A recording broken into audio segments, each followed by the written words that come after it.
be happening. This can't be happening.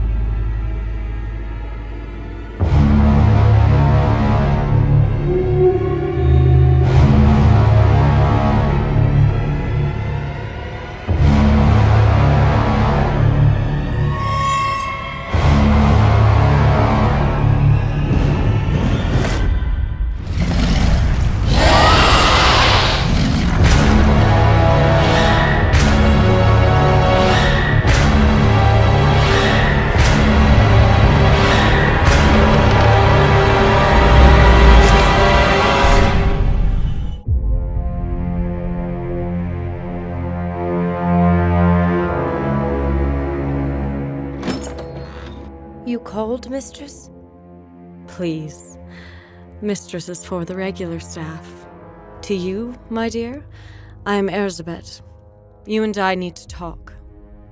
I want to share something important with you, but you must tell no one of it. A book?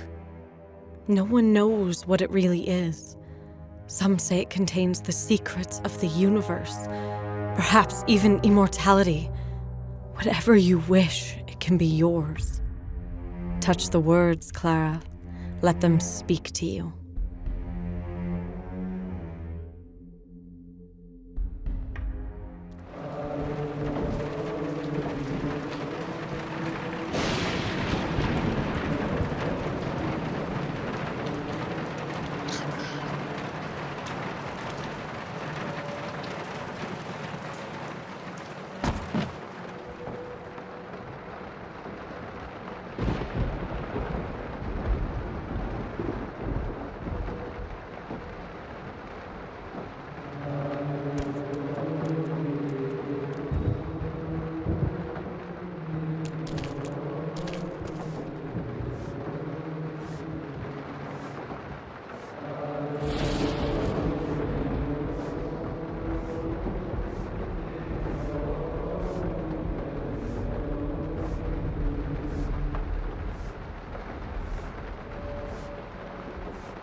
Sanctus Apollos, Apostolos, Petro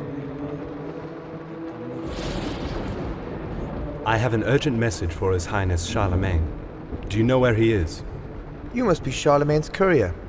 Perhaps you should bless yourself from the hand of Jude. They say it is... There is something I must share with you. Something is amiss in this place. Brother Nicholas has recently passed away, and I doubt it was through the will of the divine. He lies here, but the Order will not let us prepare him for proper funeral rites.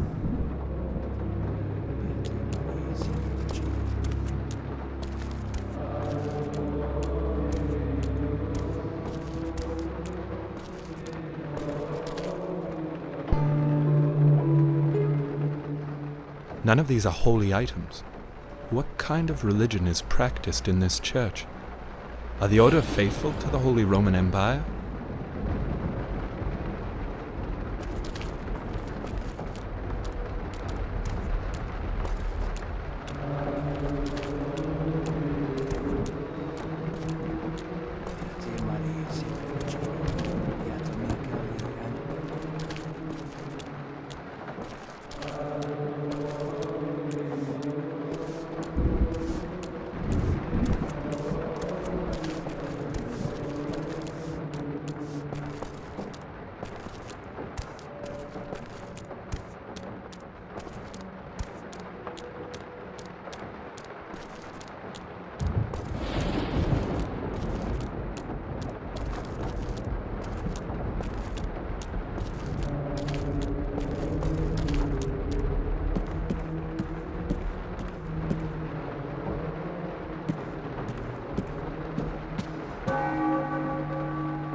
The books and scrolls cover everything most monks probably spend their time on. Beekeeping, cheese making, tailoring, and the like. Everything, it seems, but their holy duties.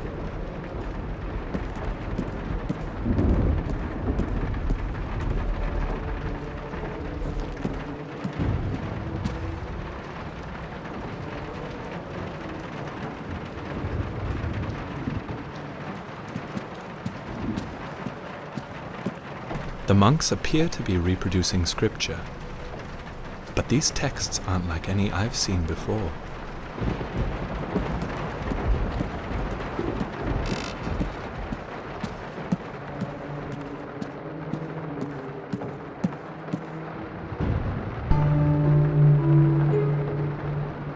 This book seems very different from the rest.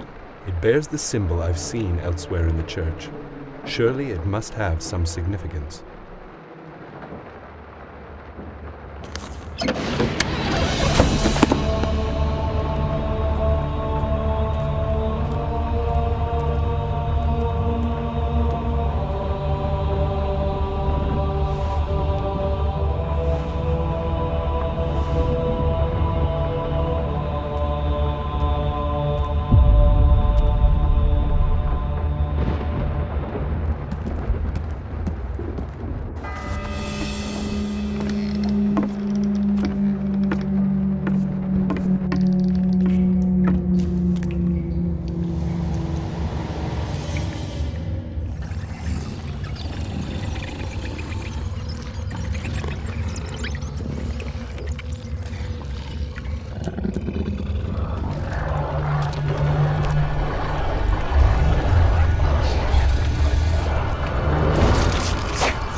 mortis, culpus omnibus expiati, in sinum misericordiae tue letis suscipi meri amor, per Christum Dominum nostrum. This can't be happening. It isn't real. This can't be happening.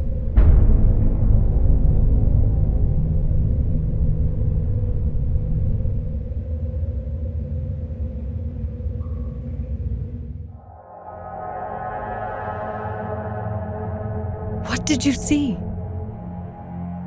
I saw a boy. And fire. A world falling apart. Interesting. When I look there, I see only a dark room with a glimmer of light. And I see you, Clara. You are with me. You tell me you love me and smile. And that is all I see. We'd like to incorporate sanity, the sanity concept, into all aspects of Shadow of the Eternals.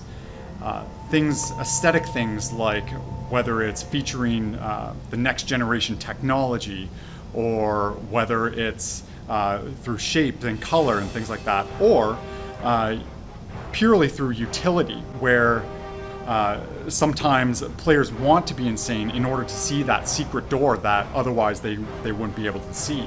So by featuring sanity into things like magic, combat, exploration and discovery, we really can embrace that entire concept and really utilize its design to the full potential.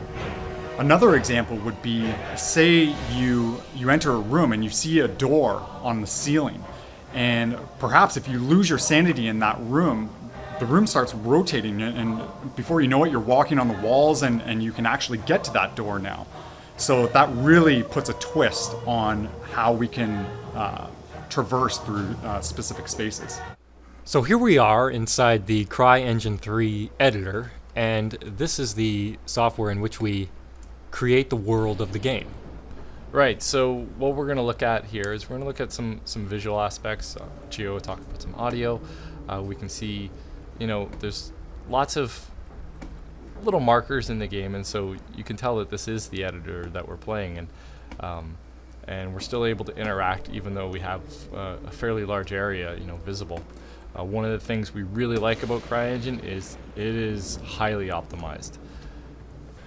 You're also seeing the amazing weather system going on in this engine, which is built in directly into CryEngine 3. You're seeing the thunderstorm, which is really adding to the atmosphere of this level.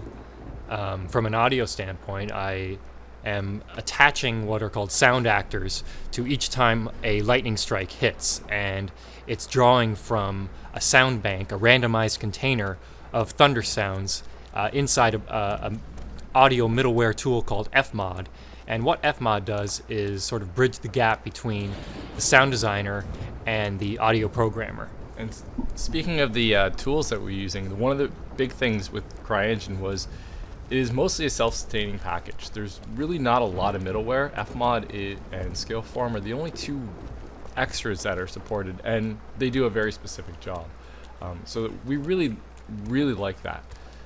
We have a bunch of different things we can show here. One thing that CryEngine does really well is our physics. We can kind of look here and we can see our tapestries, right? There, a slight sway to them. We've got some physics in them right now. Our chandeliers as well. You can see there's some swinging. And this was mainly us playing with some of their systems, evaluating them, getting a feel for how they can work to add those little subtleties to the level. That one of the other big things, and this is something that the team over at Crytek does better than anyone, is really the visuals. This whole level is dynamically lit. There's no baking going on whatsoever. So when we look at some of the lights around here, right, we've got lights coming off the torches. They're flickering. All right, so we're able to animate the lights. That's a really nice feature. One of the things that, if we look on the ground, we see the stained glass coming through on the windows. Yeah, so one of the things that we had to add to the CryEngine is a new third-person camera system, because that's something that's going to be very specific to our game and the way we do things. Out of the box, we had a basic orbit camera, and while that's great, it's good for player control. With Shadow of the Eternals, we want a variety of environments.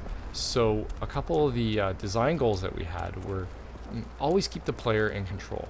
So you can see as he walks up the stairs or transitions that the camera control changes, but the player is still able to look around. Now, for an area like the staircase, where it's such a narrow environment, we didn't want to give the player an orbit camera because you run into all sorts of issues with collisions with the walls and not being able to see, whereas we want the player to be presented with the exact view that they need while still maintaining some control of what they want to look at. Here we're back into our free orbiting camera, and there's no cut.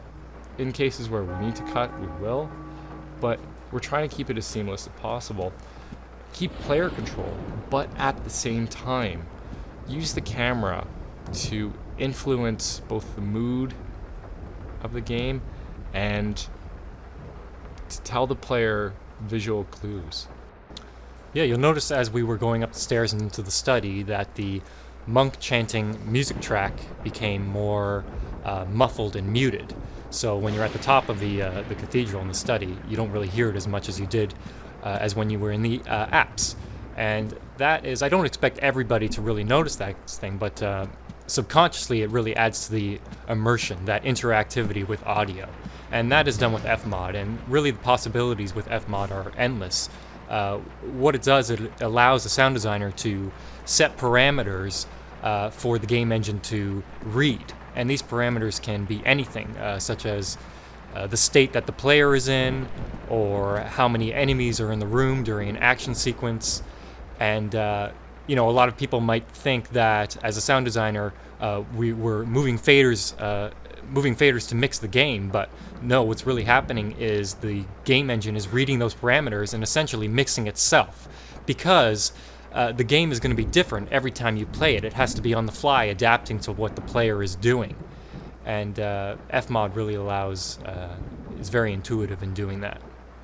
With the visuals, we are able to, out of the box, just drop assets in and start applying materials and shaders and have them already fully optimized with the great suite of options that exist in CryEngine's material editor. But at the same time, when we do want a very particular effect, we're able to extend that. A good example of this is the windows in the study. If we go over and have a look at the windows, you can see this is a custom shader written by us, put into the CryEngine. We've got some motion on the trees in the background. We've got water droplets, and we've got some slight reflection in there. All these things we were able to combine and basically just build on what CryEngine already had. Yeah, you'll notice when you go to the windows too that you can hear the rain getting louder, the spatter on the windows. And that's another result of Fmod's interactive audio system. What you do is you draw volumes near these windows, and then as you get closer to them, the radius tells the engine to how loud to play the rainfall. One of the things that CryEngine really gives us and is a big advantage is this runs from DirectX 9 all the way up through DirectX 11, so we feel that we're prepared for either the current generation or the next generation. A lot of the features that we've shown are implemented in DirectX 11 and are using techniques that will be commonplace on the Xbox One, on the PS4, and already commonplace on a lot of the PCs. So we feel very good from that standpoint that we're going to be able to support a very wide range of configurations, whether they be consoles, whether they be PCs, and make gamers happy with the performance and the look of the game they play, no matter what platform they're playing on. So one thing that Kevin Gordon brought up in his talk, but we want to go into a little bit deeper, is we have tessellation and displacement. So if we look at the walls here, you can see that the bricks are popping out, and it's got a really nice effect. If we go into wireframe mode, right, you can see that the walls are done with two different mechanisms. One's highly tessellated, so we've turned on tessellation and allowed the displacement to actually move the bricks around.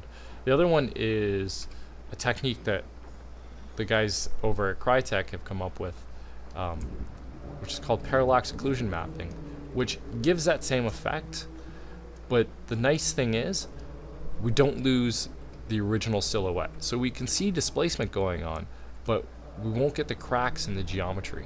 So we're able to pick and choose which of these techniques is most appropriate for the geometry involved, and both of them perform very well. We've done a lot of tests with both, and we're really happy with the results.